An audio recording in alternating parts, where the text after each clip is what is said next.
Somebody asked Sheikh Ibn Uthaymeen, what's the ruling when somebody passed away to put a mushaf on top of the person's stomach? And the Sheikh, he responded that this is not legislated in Islamic law. It's not mentioned over there, and that's something that would be from the innovations from the bid'ah. That's how the Sheikh responded.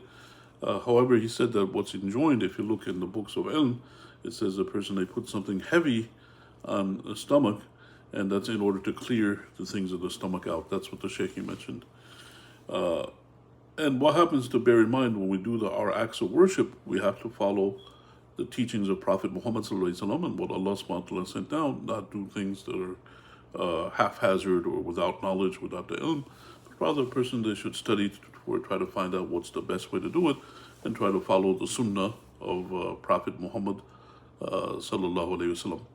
And the problem is, if something becomes too prevalent, too common, then everybody starts doing it, and they think it's part of the teachings of Islam, and that's why you have one of the issues of the bid'ah, of the innovations, not to avoid doing that. Keep the tenets of Islam.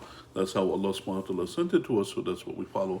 As an example, Allah subhanahu wa ta'ala ordained for us to pray 5 times a day. Somebody comes along and say, pray 15 times a day. Sure, that's wonderful, you pray more, but the thing is, you're changing the teachings of Islam by adding more to it than what was there. So if somebody, they say something like that, then that's problematic, because the teachings of Islam is already there. Allah subhanahu wa ta'ala completed it in the time of Prophet Muhammad sallallahu alaihi wasallam, and our shuyukh and ulama, they brought it to us. This is how Allah subhanahu wa ta'ala brought the knowledge to us, and it's incumbent on everybody to learn this knowledge and follow this knowledge as much as they can in the tradition that Allah subhanahu wa ta'ala sent us, and not to try to be arrogant and think that what they're doing is different and better, things like that. That's not the right way, but rather personally learn and follow what they learn. And Allah knows best, and may peace and blessings be upon Prophet Muhammad sallallahu alaihi wasallam.